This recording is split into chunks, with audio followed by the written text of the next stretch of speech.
Welcome to soda Buti anime. So இது அனிமிக்காக உருவாக்கப்பட்ட channel and இதில் அனிமி ரெக்கமெண்டேஷன்ஸ், ரீகேப்ஸ், அனிமி சம்பந்தமான அனைத்து விஷயங்களும் இந்த சேனலில் வரும். இந்த சேனலுக்கு உங்களுடைய ஆதரவு கொடுப்பீங்கன்னு நம்புறேன். மறக்காம சப்ஸ்கிரைப் பண்ணிக்கோங்க. அண்ட் இந்த வீடியோவில் டாண்டாடன் சீசன் 1 ரீகேப் தான் பார்க்க போகிறோம். சரி வாங்க வீடியோவை ஸ்டார்ட் பண்ணிடலாம். இந்த சீசன் 1ல என்னென்ன கேரக்டர்ஸ்லாம் வருவாங்கன்னா, நம்ம கண்ணாடிக்கார தம்பி கென் டககுரா, மோமோ அயாசே, அவங்களுடைய பாட்டிமா, அதுக்கப்புறம் ஐராங்கிற பொண்ணு, அப்புறம் டர்போ கிரானி, இப்படி பல கேரக்டர்ஸ் வருவாங்க. அந்த கதையோடு அப்படி சொல்லும்போது உங்களுக்கு அந்த கேரக்டர்ஸ்லாம் இன்னும் கனெக்ட் ஆகிடுவாங்க. வாங்க கதையை ஸ்டார்ட் பண்ணலாம். நம்ம கென் டககுரா இவரை பொறுத்த வரைக்கும் ஏலியன்ஸ் மட்டும்தான் இருக்குது.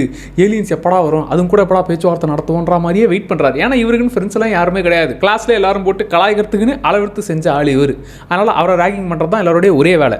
அப்படி இருக்க ஏலியன்ஸ் வந்து நமக்கு ஃப்ரெண்ட் ஆக மாட்டாங்களான்னு அப்படின்னு ஏங்குற ஆள். இந்த பக்கம் மோமோ அயாசே, எனக்கு பேய் மேலே நம்பிக்கை இருக்குது, ஏலியன் மேலாம் தக்காளி நம்பிக்கை இல்லடான்ற மாதிரி இருக்கிற பொண்ணு. இவங்க ரெண்டு பேருக்கு என்ன முட்டிக்குதுன்னா, ஏலியன் இருக்கிறது உண்மை, ரிசர்ச்லாம் நடந்துகிட்டு இருக்கு, நிறைய பேர் பார்த்துருக்காங்க, அதை நம்புங்கன்னு இவன் சொன்னா, டேய் பேய் இருக்குன்றத நீ நம்புடா, எங்க பாட்டிமாவே பேய் கூட பேச்சுவார்த்தை நடத்துவாங்கடா, பேய் உண்மைடா, ஏலியன் உண்மை கிடையாதுன்னு இவங்க ரெண்டு பேருக்குள்ள முட்டிக்குது. சரி நீ சொல்றது உண்மையால நான் சொல்றது உண்மையான்றதை டெஸ்ட் பண்ணி பார்த்துடலாம்னு இப்போ டககுராவை ஒரு டனலுக்கு அனுப்புறாங்க. அங்கே தான்டா ஒரு பேய் இருக்குதான், போய் பார்த்துட்டு வாடான்னு சொல்லி அப்போதான் நீ நம்புவேன்னு அங்கே அனுப்பி விட்றாங்க. இங்கே மோமோ அயாசேவை பாழடைஞ்ச ஹாஸ்பிட்டல், அங்கே தான் ஏலியன் அப்பப்போ வந்துட்டு போவாங்க, நீங்கள் அவங்கள போய் மீட் பண்ணிட்டு வாங்க, பார்த்து உங்களை தூக்கிட்டு போயிடுவாங்கன்னு சொல்லி அங்கே இவங்களை அனுப்புகிறாங்க. இந்த டனலுக்குள்ளே இவர் என்ட்ரு ஆகிறாப்படி. அப்போ தான் ஃபோன் காலில், மேடம் உங்களுக்கு ஏன் இந்த பேய் மேலே நம்பிக்கை வந்துச்சு அப்படின்னு கேட்டா, எங்கள் பாட்டிமா நல்ல சக்தி, தீய சக்தி, ஸ்பிரிச்சுவல் எனர்ஜிங்கிற மாதிரி பேச்சுவார்த்தை நடத்துவாங்க, அது இல்லாமல் தலைமையில கையை வச்சுக்கிட்டே போ நல்லது நடக்குங்கிற மாதிரிலாம் சொல்லுவாங்க, அதெல்லாம் நான் ஃபாலோ பண்ணேன். ஆனால் எல்லா பசங்களும் கலாய்க்கவும் அதை கைவிட்டுட்டேன். இருந்தாலும் எங்கள் பாட்டிமா மேலே நம்பிக்கை இருக்குடா, அதனால அவங்க சொல்கிறத நம்புறேன்டா, அதனால பேய் இருக்குடான்னு சொல்லி போய் உள்ளே போய் செக் பண்ணுறான்னு சொல்லி டனலுக்குள்ளே அனுப்பி விட்டாச்சு. அங்கே டர்போ கிரானிங்கிற பேய் இருக்குது. ஆத்தாடி இதுகிட்ட வந்து சிக்கிட்டோமேடான்னு எஸ்கேப் ஆகும்போது, டே அதுக்கிட்ட வந்து ஓடாதரா, உனக்கு சாபம் விட்டுருமுடான்னு அங்கேருந்து இவங்க ஃபோனில் சொல்கிறாங்க. இந்த டர்போ கிரானி கொஞ்சம் குசுமு பிடிச்சது, தம்பி உன்னுடைய ஆண்மையின் அடையாள சின்னம் அந்த வெள்ளரிக்காய் எனக்கு வேணும் அப்படின்னு சொல்லி அந்த வெள்ளரிக்காவை எடுத்துக்கிட்டு அவனுக்கு சாபத்தை கொடுத்துருச்சு. இந்த பக்கம் இவன் சொன்ன மாதிரி ஏலியன்ஸும் வந்துருச்சு. ஹலோ மேடம், நாங்கள் எல்லாருமே ஏலியன்ஸை உருவாக்குறோம், எல்லாரும் ஒரே மாதிரியே இருக்கிறாங்களா, யார் அண்ணன் யார் தம்பின்னு ஒன்றுமே புரிய மாட்டேங்குது, அதனால் எங்களுக்கு இங்கேருந்து ஒரு பெண் தேவைப்படுது, அவங்கள வச்சு நாங்கள் வாரிசை உருவாக்கிட்டோம்னா எங்களுக்குள்ள டிஃபரன்ஸ் தெரிவாங்கன்னு சொல்லி உங்களை நாங்கள் தூக்க போகிறோம், எங்களுக்கு வாரிசு கொடுக்க ஹெல்ப் பண்ணுங்கன்னு அவங்களும் வில்லங்கமான வேலையை பார்க்க இப்போ ரெண்டு பேருமே பிரச்சனையில சிக்கிவிட்டாங்க. இந்த பக்கம் டர்போ கிரானி கொடுத்த சாபத்தில் இவனுக்கு பவரும் ஆக்டிவேட் ஆயிடுச்சு. அந்த பாட்டிமாவோட ஆறாங்கிறது அவனுக்குள்ள வந்துருச்சு, அதனால அவளோட பவரை இவனால யூஸ் பண்ண முடியும். அப்படி இந்த பக்கம் மோமோ அயாசேவை கட்டி வச்சு இவங்க எல்லா வேலையும் பார்க்க நினைக்கும் போது ஃபோன் கால் மூலியமா இந்த டர்போ கிரானி பவரை வச்சு இவன் இங்கேருந்து எஸ்கேப் ஆகி வந்துட்டான். டேய் என்னால் இப்போ இந்த பாட்டிமாவாக மாற முடியும், மாமனை உங்கள் யாருமே சும்மா விட மாட்டேன்டா, ஏன்னா எனக்குன்னு இருக்கிற ஒரே ஃப்ரெண்டு மோமோ அயாசே தான், என்னையும் ஒரு ஆளாக மதிச்சு பேச வந்தது அவங்க தான், அவங்களுக்கு ஒன்றுனா நான் சும்மா விட மாட்டேன்டான்னு இந்த பாட்டிமா பவரை வச்சு அவனும் ஒரு அட்ராசிட்டி எல்லாம் பண்ணுறான். இவனே இவ்வளோ சண்டை போடுறான்னா நமக்குள்ளேயும் பவர்ஸ் இருக்குது, அதை ஆக்டிவேட் பண்ண நம்ம பாட்டிமா சொல்லிட்டே இருந்துச்சு, அதை இப்போ ஆக்டிவேட் பண்ணணும்னு இவனுக்கு கண்ட்ரோல் பண்ணி அவளுடைய பவரை ஆக்டிவேட் பண்ணுறான். இவளுடைய பவர் என்னன்னா, எல்லாத்துக்குள்ளேயும் ஒரு ஆறா இருக்கு, அந்த ஆறாவை கண்ட்ரோல் பண்ணக்கூடியது தான் நம்ம மோமோ அயாசேவுடைய பவர். ஸோ அப்படி மொத்தத்தையும் கண்ட்ரோல் பண்ணி தக்காளி ஏலியன்ஸ் உங்களை காலி பண்ணுறான்னு சொல்லி ஒரு மிகப்பெரிய சம்பவத்தை நடத்தி இந்த ஏலியன்ஸையும் அட்டாக் பண்ணியாச்சு. அதுங்க அலறி அடிச்சுக்கிட்டு ஆளை கூட்டின்னு வரடான்னு அதுங்க எஸ்கேப் ஆயிடுச்சு. இந்த கென் டககுராவையும் காப்பாத்தியாச்சு. இப்போ இந்த கண்ணாடிக்கார தம்பியை வீட்டுக்கு கூட்டிட்டு வரலாம்னு பார்த்தா காலடி எடுத்து வைக்கும் போது அவன் தகன்னு எரிய ஆரம்பிச்சிட்டான். என்ன எப்படி பண்றீங்கன்னா, அதுவாடா எங்க பாட்டிமா வேற யாரும் தீய சக்தி உள்ள வந்துடக்கூடாதுன்னு பேப்பர் விட்டு வச்சிருப்பாங்க, இது வந்து மந்திர பேப்பர், உள்ள யாராச்சும் கால் வச்சா பஸ்பம் ஆயிடுவாங்கடா, அந்த பேப்பர் எடுக்கிறேன்னு சொல்லி பேப்பரை ரிமூவ் பண்றாங்க. இவங்க இப்போ வீட்டுக்குள்ள வந்துட்டாங்க. இப்போ ஏலியன்ஸ் திரும்பி வேற ஒரு அடியாளை அனுப்பி இந்த ஏலியனை வச்சு இவங்களை அட்டாக் பண்ணி, ஆஹா உங்களுக்கு சக்தி வேற இருக்குது, சாதாரண மனுஷங்க நினைச்சேன், ரெண்டு பேருக்கும் சூப்பர் பவர் இருக்குது, சூப்பர் பவர் உள்ள ஆளுங்க தான் எங்களுக்கு ரிசர்ச்சுக்கு தேவைன்னு இந்த ஏலியன் வந்து மறுபடியும் ஒரு அட்டாக்கை நடத்தவும் இப்போ இந்த கண்ணாடிக்கார தம்பியால அந்த பாட்டிமாவோட பவரை யூஸ் பண்ண முடியும். இவனுக்கு இப்போ பவர் ஆக்டிவேட் ஆயிடுச்சு. ரெண்டு பேரும் சேர்ந்து அதுக்கு ஒரு ஸ்கெட்சை போட்டு அதை மொத்தமா லாக் பண்ணி கொய்யால இப்போ உன் கதையை முடிக்கிறேன்டான்னு அந்த பேப்பரை அது மேல ஒட்டி மொத்தமா அது கதையை முடிச்சு விட்டாங்க. இப்படியாக இந்த வாட்டி ஏலியனோட பிளானுங்கிறது புஷ்னு போயிடுச்சு. இப்போதான் மோமோ அயாசேவுடைய பாட்டிமா என்ட்ரி.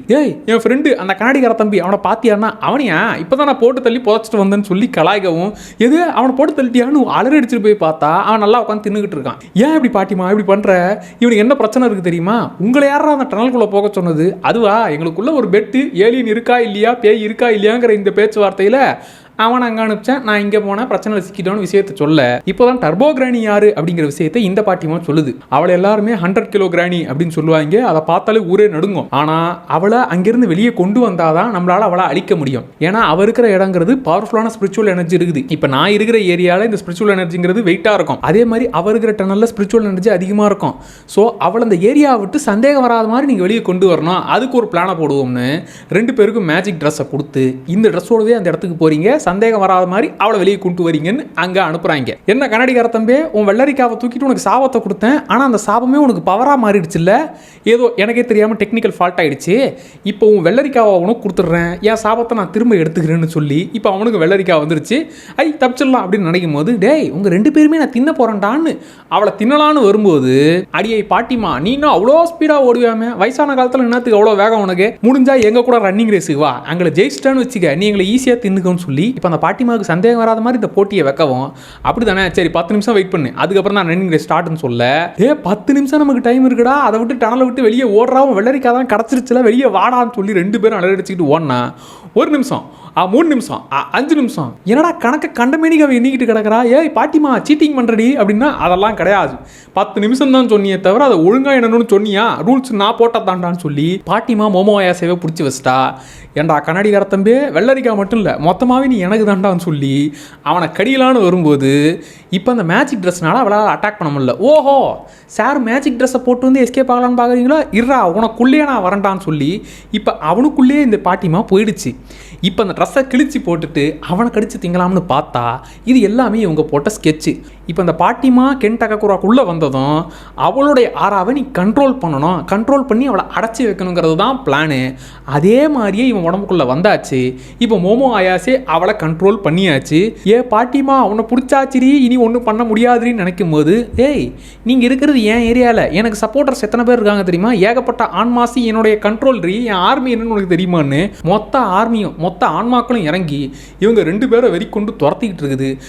ஓடுறா ஓடுறா ஓடுறான்னு சொல்லி பாட்டிமாவோட பவரையும் யூஸ் பண்ணி அப்படி இப்படின்னு எஸ்கேப் ஆகி வந்து விழுந்து முடிக்கிறாங்க. இப்போ அந்த அடைச்சி வச்ச பாட்டிமாவும் வெளியே வந்துருச்சு. ஏன்டா பொடி பசங்களா 2 பேரும் சேர்ந்து பாட்டிமாவுக்கே டஃப் கொடுக்குறீங்களா, இருங்கடா இப்போ என்ன 10 நிமிஷம் வேணுமா 20 நிமிஷம் வேணுமா, உங்களை போட்டு தள்ள 1 நிமிஷம் கூட ஆகாதான்னு சொல்ல, அவ்வளோலாம் வேணாம், ஒரே 1 செகண்ட் டைம் குடுறி வெண்ண அப்படின்னு சொல்லி இந்த பக்கம் புல்லட் ட்ரெயின் போக அந்த ஆறாவை கண்ட்ரோல் பண்ணி புல்லட் ட்ரெயின் மேலே ஏறி இவங்க 2 பேரும் எஸ்கேப் ஆகிறாங்க. ஏண்டி பாட்டிமா நீ 100 கிலோமீட்டர் ஸ்பீடில் தான் ஓடுது, ஆனால் இந்த புல்லட் ட்ரெயின் 120 கிலோமீட்டர் ஸ்பீடு, உன்னையே ஓவர்டேக் பண்ணுறான், தோத்து புட்டான்னு ஒத்துக்கன்னு சொல்ல, வெண்ண ட்ரெயினுக்கு ஸ்டாப்பிங் இருக்குடி, ஸ்டாப்பிங்க்கு வரும்போது அது ஸ்பீடு கம்மியாகும், எனக்கு இந்த ஸ்பீட் கண்ட்ரோல்லாம் கிடையாது, நான் 100 கிலோமீட்டர் ஸ்பீட்லேயே சொங்கின்னு வருவேன்னு அவளும் இவங்களுக்கு டஃப் கொடுத்து அட்டாக் பண்ண கிட்ட வரும்போது, ஓஹோ எங்கள் பிளான் இன்னும் கூட புரிஞ்சிக்கல, நீ இவ்வளோ தத்தியாக இருக்கிறிய, உன்னை உன் ஏரியாவிலேருந்து வெளியே கூப்பிட்டு வந்தாச்சு, அது இல்லாமல் எங்கள் பாட்டிமா இருக்கிற ஏரியாவுக்குள்ளே நீ இப்போ வந்தாச்சு, மொத்தமாக உன்னை லாக் பண்ணியாச்சுன்னு இங்கே பாட்டிமா என்ட்ரி ஆகி அவளை மொத்தமாக அட்டாக் பண்ணி காலி பண்ணிட்டாங்க. இப்போ இந்த சம்பவம்லாம் ஒழுங்காக முடிஞ்சு, என்னப்பா வெள்ளரிக்காய் உன்னை திரும்ப வந்துருச்சா எங்கே காட்டுன்னு சொன்னோம், அப்போல்லாம் காட்ட முடியாது, அதை பார்க்க ஆசைப்படாதீங்க, எல்லாம் நல்லபடியாக முடிஞ்சுங்கிற மாதிரி அந்த சம்பவம் ஓவர். இப்போ அதுக்கப்புறம் ஸ்கூலில் கென் டககுராக்கும் மோமோ ஆயாசேக்கும் கொஞ்சம் கொஞ்சமாக ஃப்ரெண்ட்ஷிப்பு மலர ஆரம்பிக்குது. இவனை அவங்க மிஸ் பண்ண, அவங்கள இவனை மிஸ் பண்ண, இப்படிங்கிற மாதிரி லைட்டாக ஃப்ரெண்ட்ஷிப்பு மலருது. அப்போ தான் ஐராங்கிற பொண்ணு நம்ம கென் டககுரா கூட அவளும் கொஞ்சம் பேச்சுவார்த்தை நடத்துறா. அந்த ஸ்கூல்லேயே ரொம்ப அழகான பொண்ணுன்னு அவளே நம்பிக்கிட்டு சீன் போடுற ஆளு. இப்போ புது பிரச்சனை வந்துருச்சுன்னு மோமோ ஆயாசியை கூப்பிட்டு, போன தடவை வெள்ளரிக்காய் காணாம போச்சு, இந்த வாட்டி கூட சைடில் இருக்கிற 2 சுண்டக்காய் காணோம் அப்படின்னு சொல்ல, அட கூறு கெட்ட குக்கரை ஒழுங்காக பார்த்து தொலைய மாட்டியாடா, ஏன்டா ஒன்னொன்னா காணும்னு சொல்லி என் உசுரை வாங்குறேன்னு சொல்லி இந்த விஷயத்தை பாட்டிமா கிட்ட சொல்ல, உன் உடம்புக்குள்ள வேற ஏதோ ஒரு விஷயம் இருக்குதுன்னு சொல்லி மோமோ ஆயாசி இவளால் தான் ஆறாவை செக் பண்ண முடியும்ல, அந்த உடம்புக்குள்ள டர்போகிரேனோட ஆறா இன்னும் கொஞ்சம் ஒளிஞ்சிக்கிட்டு இருக்குது. ஆஹா அந்த பாட்டிமா உள்ளுக்குள்ள தான் சுற்றிக்கிட்டு இருக்கான்னு சொல்லி அந்த ஆறாவை தூக்கி ஒரு பொம்மைக்குள்ள அடைக்க பார்க்குறாங்க. இந்த பூனை பொம்மையில் இப்போ டர்போகிரானியை அடைச்சாச்சு. பூனை பொம்மைக்குள்ள வந்தாலும் என் பவர்ஸ் இருக்கிறீ, உங்களை காலி பண்ண வேண்டியன்னு சொன்னா, உன்னோட மைண்டு மட்டும்தான் பூனைக்குள்ள இருக்குது, உன்னோட பவர் இவன் உடம்புல தான் இருக்குது. ஸோ நீ சும்மா டம்மி, சும்மா பஞ்சலாக வேணா பேச முடியுமே தவிர சண்டைலாம் போட முடியாது, நீ ஒரு டம்மி பாவன்ற மாதிரி இப்போ டர்போகிரானியோட நிலைமையை அவளுக்கே புரிய வச்சுட்டாங்க. இப்போ இந்த பூனை பொம்மையா இருக்கிற டர்போகிரானி கிட்ட, ஆமா நீ எப்படி இவன் உடம்புக்குள்ள வந்தனா, அதுவா என்ன நீங்க ஸ்டேஷன்ல வச்சு லாக் பண்ணி அட்டாக் பண்ணீங்கல்ல, எப்படி நான் காலியாக போறேன்னு தெரிஞ்சிச்சு, அதனால சின்ன ஒரு ஃப்ளேமா இவன் உடம்புக்குள்ள வந்துட்டேன், எனக்கு இப்போதைக்கு பவர் இல்லை, ஆனால் பவர் கிடச்சதுக்கப்புறம் உங்கள் எல்லாரையும் பஸ்மமாக்கலான்னு இவன் உடம்புக்குள்ளே அடக்கிக்கிட்டு இருந்தேன், அதுக்குள்ளே கண்டுபிடிச்சி இவனை பூனையில் அடைச்சிட்டிங்கன்னு அவள் விஷயத்தையும் சொல்லிவிட்டா. சரி இந்த பையனோட சுண்டக்காய் எங்க, அது என்னத்தை பண்ண அப்படின்னா, அதுவா 2 கோல்டன் பால்ஸாக ரெடி பண்ணிருப்பேன், பார்த்தாலே பளிச்சுன்னு தெரியும், அது எங்கேயோ தூக்கி போட்டேன், தேடினா கிடச்சிடும், பளிச்சுன்னு தான் தெரியுமே அப்படின்னு சொல்ல, இப்போ ஸ்கூல் பக்கமாக இருக்குமோ அப்படின்னு சொல்லி சுற்றி சுற்றி பார்த்தா எங்கேயுமே கிடைக்கல. அப்போ யாரோ ஒருத்தவங்க எடுத்துட்டாங்க. இப்போ அடுத்து சுண்டக்காவை தேடணும் படம் தான் இவங்க எல்லாரும் சேர்ந்து டீமாக செய்ய போகிறாங்க. சரி இப்போ அந்த சுண்டக்கானால ஏதாச்சும் பிரச்சனை வருமானா, அந்த சுண்டக்காவை அந்த கோல்டன் பாலை யாராச்சும் எடுத்தாங்கன்னா அவங்களால பேயை பார்க்க முடியும், பேயோடைய சக்திகள்லாம் அவங்களுக்கு தெரியும். அதே மாதிரி பேய்களுக்கும் இவ்வளோ கண்ணுக்கு தெரியும். அதனால் பேயும் இவ்வளோ கான்டாக்ட் பண்ணுவாங்க. இந்த கோல்டன் பாலுக்கு பின்னாடி இப்படி ஒரு விஷயம்லாம் இருக்குன்னு சொல்ல யார் கையிலாச்சும் கிடச்சா ரொம்ப டேஞ்சர் ஆச்சுன்னு இருக்கும்போது அந்த கோல்டன் பாலை கையில் வச்சிருக்கிறது ஐரா. அவளை பொறுத்த வரைக்கும் இந்த மோமோ அயாசே ஏதோ ஒன்று கையில் ரக்க மாதிரிலாம் வச்சு சுற்றிக்கிட்டு இருக்கா. அப்போ அவள் தான் தீய சக்தி. இந்த கோல்டன் பால் கடவுளே எனக்கு கொடுத்த கிஃப்ட்டு. நான் கடவுளின் கை குழந்தை, நான் தான் ஒரு பரிசுத்த ஆவி. இந்த சாத்தானை அடிக்கிறதுக்காக தான் கடவுள் என்ன சூஸ் பண்ணியிருக்காருன்னு இவளாவே முடிவு பண்ணி இப்போ மோமோ அயாசேவை அட்டாக் பண்ணணும், அவக்குள்ள இருக்கிற தீய சக்தியை வெளியே கொண்டு வரணும்னு அவளை லாக் பண்ணா அதுக்குள்ள டர்போகிரானியும் கென் டக்ககுரா எல்லாருமே ஒன்று சேர்ந்துடுறாங்க. இப்போ கோல்டன் பால் கையில் வச்சிருந்தா தான் பேயால பார்க்க முடியும்ல. அப்படி ஒரு புது பேய் என்ட்ரி ஆயிடுச்சு. ஐரா ஐரா என்ன யாருன்னு தெரியுதா, நான் தான் உன் அம்மா, என்ன அம்மான்னு பாசமா வந்து கட்டி பிடிச்சிக்கோன்னு சொல்ல, அடியே நானே இவ்வளோ ஒரு தீய சக்திங்கிறேன், நீ யாரு சுனியக்காரி புதுசாக வந்து எங்கள் அம்மான்னு சொல்லி சொல்கிறேன்னு இவளும் எரிஞ்சு விடுறா. எது பெத்த அம்மாவே உனக்கு தெரியலையான்னு சொல்லி இப்போ எல்லார் மேலேயும் கோவப்பட்டு மொத்த பேரையும் முழுங்கிடுச்சு. மோமோ அயாசேவால தான் ஆறா மொத்தத்தையும் கண்ட்ரோல் பண்ண முடியும்ல. அப்படி மொத்தமாக எரிச்சு விடவும் இப்போ தகன்னு எரிஞ்சு 3 பேரையும் வெளியே கக்கிடுச்சு. இந்த சம்பவத்தில் ஐரா கிட்டத்தட்ட சாகர ஸ்டேஜுக்கு போயிட்டா. அப்புறம் தான் இந்த பேய் வந்து இல்லை என்னோட ஆறாவை நான் அவளுக்கு கொடுக்குறேன், அவளை காப்பாற்ற நினைக்கிறேன், அவனுடைய குழந்தை என்னை அம்மான்னு கூப்பிடணும் தான் ஏங்கன்னு சொல்ல, சரி இவளோட ஃப்ளாஷ்பேக் என்ன, எதுக்கு பேய் வந்து இவளை அம்மான்னு துணிக்குதுன்னு பார்த்தா அவள் ஒரு காலத்தில் இந்த டான்ஸராக இருந்திருக்கா. அவ சைடில் அந்த மாதிரி வேலையெல்லாம் பார்த்து அவளுடைய குழந்தையை பார்த்துக்கணுன்றதுக்காக காசுக்காக அந்த வேலையெல்லாம் பார்த்துருக்கா. அவளுடைய குழந்தை கூட அவள் குழந்தை தான் உலகம்னே இருந்திருக்கா. அந்த குழந்தைய அவகிட்ட இருந்து பிரித்து கூட்டு போயிட்டாங்க. இவளை மொத்தமாக எல்லாருமே அடிச்சு போட்டு கிட்டத்தட்ட எல்லாமே மறந்துட்டா. எனக்குன்னு பிடிச்சவங்க யாரோ ஒருத்தவங்க இருக்காங்க, ஆனால் அவங்க யாருங்கிறது எனக்கு மறந்து போச்சு. யாருன்னு நினைக்கும் போது இந்த ஐரா சின்ன குழந்தையா இருக்கும்போது அம்மா அம்மா அப்படின்னு சொல்லி அவளை வந்து கூப்பிடவும், ஐரா அவங்க அம்மா இல்லை ஒழுங்கா வா அப்படின்னு சொல்லிட்டு அவளை கூப்பிட்டு போயிட்டாங்க. ஐரா தான் என் பொண்ணு, அவள் என்னை கூப்பிட்டுட்டு என்னை விட்டு போயிட்டா, அவளை நான் பார்த்தே ஆகணும்னு சொல்லி இப்போ பேயை அப்படி சுற்றிக்கிட்டு இருக்கா. கோல்டன் பால் எடுக்கவும் இவ கண்ணுக்கு அவள் தெரியவும், என் கண்ணுக்கு நீ தெரியறியா, அப்போ என் அம்மானு கூப்பிடுன்னு சொல்லி இப்போ பாசமழையை பொழிய வந்துட்டா. இவளுடைய எமோஷனலான ஃப்ளாஷ்பேக்கை கேட்டு அது இல்லாமல் இந்தா என்னுடைய ஆறாவே இவளுக்கு நான் கொடுக்குறேன் அப்படின்னு சொல்லி கொடுக்கவும் ஐராக்குமே இவளுடைய நிலைமை புரிஞ்சு, எனக்கும் சின்ன வயசில் அம்மா இறந்துட்டாங்க, அம்மா சாமிக்கிட்ட போயிட்டாங்க, நானும் அம்மா இல்லாமல் தான் வளர்ந்தேன், உனக்கும் உன் பொண்ணு இல்லாமல் தான் நீ இப்படி பேயாவே சுற்றிக்கிட்டு கிடக்கிற, பரவாயில்ல நான் உன்னை கடைசியாக ஒரே ஒரு தடவை அம்மான்னு கூப்பிட்டுக்கிறேன்னு சொல்லி அவளும் எமோஷனலாக அவளை வழி அனுப்பி வைக்க அந்த எமோஷனலாக அந்த சீனோடவே அந்த எபிசோட் செம்மையாக இருக்கும். இப்படியாக ஒரு சுண்டக்கா ஐரா மூலியமாக கிடச்சிருச்சு. அந்த சுண்டக்காவை இவருக்கு கொடுத்தாச்சு. இன்னும் பேலன்ஸ் ஒரு சுண்டக்கா இருக்குது. இப்போ ஐராக்கு டக்ககுரா மேலே ஒரு கண்ணு, டக்ககுராக்கு மோமோ அயாசே மேலே லைட்டாக க்ரஷ் ஃபீலிங்ஸ் உருவாயிருக்குது. ஐராவை பொறுத்த வரைக்கும் மோமோ அயாசே நீ ஒரு குட்டி சாத்தான்றி, நீ சாத்தான் குழந்தை, உன்னை காலி பண்ண தான் கடவுள் என்ன சூஸ் பண்ணியிருக்கான்னு இனிமே அவன் நம்பிட்டு கிடக்கிறா. இப்போ அடுத்த நாள் மோமோ அயாசே டக்ககுராவை பார்த்தா டக்ககுரா ஐராவை கிஸ் பண்ணுற போஸ்டில் பார்த்ததும், ஆடா பாவி உன் மேலே எனக்கு ஃபீலிங்ஸ் வருதேன்னு நினச்சா நீ என்னடா இப்படி ஒரு வேலையை பார்த்துக்கிட்டு இருக்குன்னு டென்ஷன் ஆகிட்டா. ஆக்சுவலாக நடந்தது என்னன்னா, ஐராக்கு அவன் மேலே காதல் வந்து காதல் வந்தால் முதல்ல மொத்தம் கொடுக்கணுமா, எனக்கு கொடு நைட்லாம் நான் பார்த்த படத்தில் அதுதான் பண்ணாங்க, நீ கண்ட படத்தை பார்த்துட்டு என்கிட்ட காதல் வந்து நிற்காதுன்னு அவன் தள்ளி விட தான் பார்த்துருக்கான். தள்ளி விட நினச்சி அது இப்படி ஆகி அந்த சுச்சுவேஷனில் தான் இவ தூரத்துலேருந்து பார்த்துருக்குறான். இப்படியாக இப்போ நீங்கள் 2 பேரும் இப்போ லவ் பேர்ட்ஸாக மாறிட்டீங்களான்னு இப்போ 3 பேருக்குள்ள ஆல்ரெடி பிரச்சனை ஓடிக்கிட்டு இருக்கு. அதான் ஏலியன் தான் வேற ஒரு அடியாளை கூட்டின்னு வரும்ல எப்போ பார்த்தாலும். அந்த வகையில் வேற ஒரு அடியாளி ஏலியனான காப்பாவை தூக்கிட்டு இப்போ உள்ள இறங்கி இருக்குது. தம்பி இந்த வாட்டி அந்த பொண்ணு தேவையில்ல, எங்களுக்கு நீ தான் தேவை. ஏன்னா ஃபோன் மூலியமாவே டிரான்ஸ்ஃபார்ம் ஆகி வர உனக்கு ஏதோ சூப்பர் பவர்லாம் இருக்குது, அந்த ஸ்பெஷல் பவர் எங்களுக்கு தேவை. ஏன்னா எங்களால் கூட அப்படி ஒரு டெக்னாலஜி உருவாக்க முடியல. ஸோ நீ எங்களுக்கு கிடச்சிட்டனா உன்னை வச்சு நாங்கள் இன்னும் பல விஷயங்களை உருவாக்குவோம், எல்லா இடத்தையுமே நாங்கள் அட்டாக் பண்ணுவோம் அப்படின்னு சொல்லி இப்போ இவனை தூக்கிட்டு போக தான் புது ஏலியனான காப்பாவை தூக்கிட்டு வந்துருக்காங்க. டேய் வாங்கின காசுக்கு ஒழுங்காக அவனை அடிச்சு காலி பண்ணி தூக்கிட்டு வாடான்னு சொல்லி இப்போ அட்டாக் பண்ண பார்க்குறாங்க. இப்போ ஐராக்கும் பவர்ஸ் கிடச்சிருச்சு. எப்படின்னா அந்த பேயோட ஆராதனை இப்போ உடம்புக்குள்ளே இருக்குது, பேயோடைய பவர் இவளுக்கு வந்துருச்சு. இப்போ ஆல்ரெடி கென் டக்ககுராக்கு டர்போகிரானி பவர், இந்த ஐராவுக்கு பேயோட பவர், ஆல்ரெடி ஆக்டிவேட் ஆன மோமோ அயாசேக்கும் பவர் இருக்குது. இப்போ 3 பேருக்குமே பவர்ஸ் இருக்குது. இந்த 3 பேரும் பவர்ஸோட இந்த காப்பாவை அடித்து காலி பண்ணி ஏலியன்ஸை இனிமேல் எங்கள் ஏரியாவுக்கு வந்து தக்காளி சட்னி ஆக்கணும்னான்னு மொத்தமாக அலறி அடித்து அவங்கள ஓட விட்டாங்க. இந்த சம்பவம்லாம் முடிஞ்சதுக்கப்புறம் பார்த்தா ட்ரெஸ் இல்லாமல் கிளாஸ் ரூம்லேயே படுத்து கிடக்குறாங்க. என்னங்கடா கிளாஸ் ரூம்லேயே உட்காந்து உங்கள் காதல் பண்ணுறதுக்கு அளவிலையாடான்னு எல்லாருமே பார்த்து ஒரே அசிங்கமாக போச்சு குமார். இப்போ 3 பேரும் சேர்ந்து ஓடியாந்து டே நம்ம ஏலியன்ஸ் கூட சண்டை போட்டு உலகத்தை காப்பாற்றணும்னு எவன்டா நம்புவான், கிளாஸ் ரூம்குள்ளே கசமுசா பண்ண வந்தா ஊரே தப்பாக பேசுன்னு சொல்லி இந்த சம்பவத்துலேருந்து வெளியே வரலாம்னு நினச்சா இந்த காப்பா எனக்கு உங்களால் தான் என் வாழ்க்கையை போச்சு, எனக்கு வர வேண்டிய பணம் வீணாக போச்சுன்னு அதை அடிக்கலான்னு வந்து மயக்கம் போட்டு வந்துருச்சு.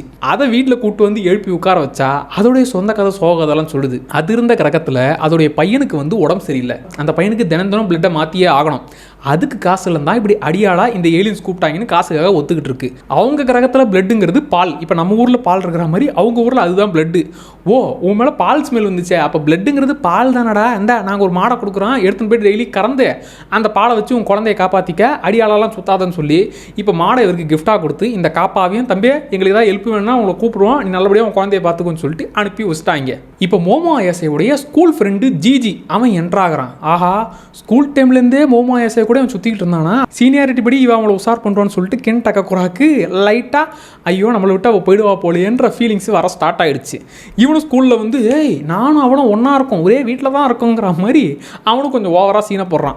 இப்போ நம்ம ஸ்டோரி முடிஞ்சு போச்சு அப்படின்னு இவன் ஃபீல் பண்ணும்போது திடுத்துப்புன்னு ஒரு ஹியூமன் மாடல் இவனை துரத்திக்கிட்டே வருது. ஏய் என்ன அதுக்குள்ளே ஏலியன் அட்டாக்கா, இப்போ தானடா காப்பா கூட சண்டை போட்டு வந்தேன், நீங்களா புதுசாக வரீங்கன்னு நினச்சா அது இவனை தள்ளி விட்டு அது பாட்டு தப்பு ஓடிக்கிட்டு இருக்கு. அது ஜம்ப் பண்ணி போகும்போது மோமோ அயாசையை பார்த்துட்டா, டேய் பளிச்சுன்னு தெரியுதுடா, கோல்டன் பால் இருக்குடா, அப்போ உன்னுடைய சுண்டக்கா பேலன்ஸ் சுண்டக்கா தான்டா இதுகிட்ட இருக்குன்னு, எது என் சுண்டக்காவா அப்படின்னு எல்லாரும் சேர்ந்து அந்த ஹியூமன் மாடலை அட்டாக் பண்ணலான்னு போனால் அது வந்து லேபில் உருவான ஒரு ஹியூமன் மாடல். ஸோ அதுக்கு காதல் வந்து இன்னொரு மாடல் வந்து வேஸ்ட் பேசி எக்ஸ்பெரிமெண்ட்டில் வேஸ்ட்டாக போச்சுன்னு தூக்கி போட்டாங்க. உன்னை வேஸ்ட்டாக போச்சுன்னு தூக்கி போடலாம், ஆனால் உண்மையிலே எனக்கு காதல் வந்துருக்குதுன்னு அந்த ஹியூமன் மாடல் இன்னொரு ஹியூமன் மாடல் கூட லவ் பண்ணுறத தூரத்துலேருந்து இவங்க எல்லாரும் பார்க்குறாங்க. அது கோல்டன் பாலும் கிடையாது, சும்மா அது கிறிஸ்மஸ் பாலை எடுத்து மாட்டிக்கிட்டு இப்படி சுற்றிக்கிட்டு கிடந்திருக்கு. அந்த பளிச்சுன்னு வெளிச்சத்தில் தெரிஞ்சதும் உன்னோட சுண்டக்கான்னு நினச்சி தப்பாக நினச்சிட்டோன்றது புரியுது. ஆனால் அது லவ் பண்ணுறதை பார்த்து கென் டக்ககுராக்கி ஒரு மாதிரி ஃபீலிங்ஸ் ஆகிடுச்சு. நான் இதை சொல்லணும்னு நினச்சேன், நீ எனக்கு வேணும், உண்மையில அவ்வளோ காதல் பண்ணுறேன், எனக்குன்னு யாருமே கிடையாது, எனக்குன்னு இருந்தது நீ ஒருத்தி தான், நீ வந்ததுக்கப்புறம் தான் என் லைஃபே மாறுச்சுன்னு அவன் சொல்ல இவனுக்குமே ஆமாம் இல்லை நமக்குன்னு ஃப்ரெண்ட்ஸ் யாருமே இல்லை, இவ தான் ஃப்ரெண்டாக வந்தா, இவ வந்ததுக்கப்புறம் தான் நம்ம லைஃபே இவ்வளோ ஹாப்பியாக இருக்குது எல்லாமே அவன் சொல்கிறத பார்த்து ஆமாம் இல்லை நமக்கு மோமோ அயாசை அவ்வளோ இம்பார்ட்டன்ட்டு, அவளை நம்ம விட்டு கொடுக்கக்கூடாது, அவன் நமக்கு வேணும் அப்படிங்கிற ஃபீலிங்ஸை இவங்க பேசுறத பார்த்து இவனுக்குள்ள வர ஸ்டார்ட் ஆயிடுச்சு. சரி, இந்த ஸ்கூல் ஃப்ரெண்டு எதுக்காக இங்கே வந்து சுற்றிக்கிட்டு இருக்கான்னா அவங்க வீட்டில் இப்போ பேய் தொல்லைகள் இருக்குது. அவங்க வீட்டில் ஏதோ ஒரு அமானுஷம் இருக்குங்கிறத அவங்க வீட்டில் சொல்லி பார்த்துருக்கான், ஆனால் யாருமே கேட்கல. இப்போ அவங்க அம்மா அப்பா 2 பேருமே ஹாஸ்பிட்டலில் கிடக்குறாங்க. அந்த வீட்டுக்குள்ளே பெரிய ஒரு தீய சக்தி இருக்குது, அதை தீர்த்து கட்டணும் தான் டர்போகிரானிக்கிட்ட ஹெல்ப் கேட்டு வந்திருக்கிறான். டேய் பாட்டிமாவனா நான் வரமாட்டேன்டா, ஏன்னா என் ஏரியாக்குள்ளே நீங்கள் வந்தீங்கன்னா நான் ஹெல்ப் பண்ணுவேன், ஏரியா தாண்டி வந்தால் எனக்கு பவர் வீக் ஆகிடும். மோமோ அயாசை இருக்கிறா, கென் டக்ககுரா இருக்கான், இவங்க 2 பேரையும் கூட்டிகிட்டு போ, 2 பேருக்குமே பவர்ஸ் இருக்குது, போய் அவனுக்கு ஹெல்ப் பண்ணுறீங்க அப்படின்னு சொல்லி இப்போ இந்த 2 பேரையுமே அனுப்பி விட்றாங்க. அவங்க ஏரியாவுக்கு வந்து என்னடா வீட்டுக்குள்ளே பேய் இருக்குன்னு பார்த்தேன் ஒன்றுமே காணும்னு சொல்லி இப்போ வீட்டை சுற்றி முற்றி பார்க்குறாங்க. சரி இங்கே எதுவும் இல்லை, பேய் வந்தால் என்னை கூப்பிடுங்கன்னு சொல்லிட்டு மோமோ அயாசை சரி இங்கே குளிக்கிற இடம் ஒன்று இருக்காமே அங்கே நான் போயிட்டு வரேன்டா, இந்த ஊரில் தான் ஸ்பெஷலாமே நான் அங்கே போயிட்டு வரேன்டான்னு சொல்லிட்டு மோமோ அயாசை போகிறான். இவங்க 2 பேரும் எனக்கு தான்டா மோமோ அயாசை, எனக்கு தான்டா அவள் ஸ்கூல்லேருந்து எனக்கு அவ்வளோ தெரியும்டான்னு இவங்க சண்டை போடுறாங்க. அப்புறம் தான் இந்த வீட்டுக்குள்ளே ஏதோ ஒன்று இருக்குடான்னு சொல்லி பார்க்கும்போது தட்டி பார்த்தா டேய் இங்கே ஏதோ உள்ளே இருக்குடான்னு ஓப்பன் பண்ணி பார்த்தா உள்ளே எல்லாம் மேஜிக் பேப்பர்களாக இருக்குது. ஆஹா இங்கே ஏதோ பெரிய தீய சக்தி இருக்குடான்றது இப்போ அவங்களுக்கும் கன்ஃபார்ம் ஆயிடுச்சு. இந்த பக்கம் தனியாக போன மோமோ அயாசைவை அத்தனை பேர் அட்டாக் பண்ண கிட்ட நெருங்குறாங்க. இதோட சீசன் 1 முடிக்கிறாங்க. அண்ட் இந்த வீடியோ எப்படி இருந்துச்சு, மொத்த கதையும் கிளியராக புரிஞ்சுதா, அதை மறக்காமல் கமெண்ட்டில் சொல்லுங்கள். அடுத்து இன்னும் கைஜு நம்பர் 8 சக்கமோட்டோ டேஸ் 2த்துக்குமே அடுத்தடுத்த ரீகேப்ஸ் வரும். அது இல்லாமல் இப்போ நான் பார்த்துட்டு இருக்கிற அனிமிஸை வந்து அடுத்த ஒரு வீடியோவாக இன்னும் நான் பார்த்துக்கிட்டு இருக்கேங்கிறத தனி வீடியோவாக போடுறேன். ஸோ அடுத்தடுத்த அனிமி கண்டென்ட்ஸ் வரப்போகுது, மறக்காமல் நம்ம சேனலை சப்ஸ்கிரைப் பண்ணிக்கோங்க. அண்ட் இந்த வீடியோ எப்படி இருந்துச்சுன்றதை மறக்காமல் கமெண்ட்டில் சொல்லுங்கள். Tata by.